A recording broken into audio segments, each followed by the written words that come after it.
commission, a great commission, which is an authorized military appointment in a kingdom that cannot be shaken. And like Psalm 112 says, we are not of those who fear bad news. We are not shaken. Our hearts are steadfast just in the Lord. Our hearts are secure. We have no fear, right? Even in darkness, light dawns for the upright in heart. Everybody get that?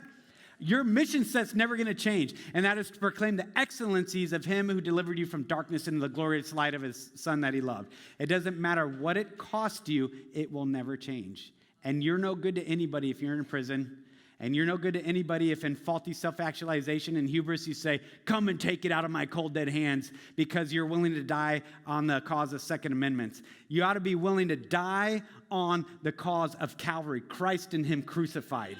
Everybody understand that? Listen, I'm all about the defense of a constitutional republic. I've fought for it. My brothers have died for it. I just hit the 20-year anniversary of my whole team being killed for it just 3 days ago, all right? I can testify that I'm willing to fight for a constitutional republic, but that's not the hill I'm going to die on, because listen, I belong to a king and a kingdom. I'm a monarchist, ladies and gents. I'm a monarchist through and through, from sun up to sundown. And I am here as an elect exile to dispersion, an ambassador of a kingdom not yet my own, of a foreign land. I'm an alien in a foreign land, and I got a mission set to fulfill in my time and in my generation to make that king the one true king and his kingdom and all the commands and the decrees and the edicts and the ethos and their codes of conduct and their culture known to the hostile world all around them. You've been thrust in the... You have to understand the torture, the torment, the propaganda, the evil that's about to be unleashed upon the earth. And it's been here before, folks. Nazi Germany. Listen, Germany in 1933, when the Fuhrer took over, was a society like ours. Free society with people working and living together.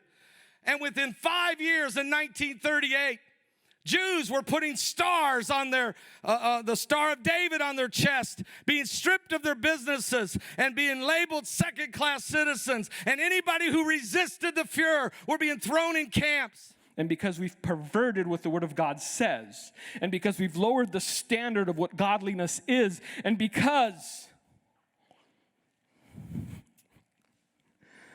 everyone wants to be a general and nobody wants to be in the infantry anymore. Because of all these things, the church is an empty shell that's about to get cracked. Which sadly is the position of a lot of pastors in the pulpit on Sunday mornings.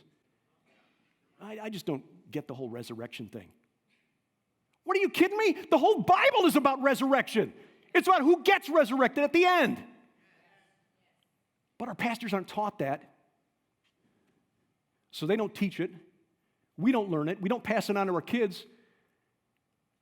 And so we're bringing kids out onto a battlefield, and they're wondering why bad things are happening to good people. It's because you're in the middle of a war. Next summer, there are two kinds of people. There's two kinds of pastors. There's two kinds of believers. I've seen it in war, and I've seen it in peace. I've seen it in the church, and I've seen it in the military. There's a peacetime warrior, and there's a military command warrior. And you know what? The peacetime commander in the army is really good at administration, and he's really good at hobnobbing and politicians, but he sucks in war, and he's going to get his people killed.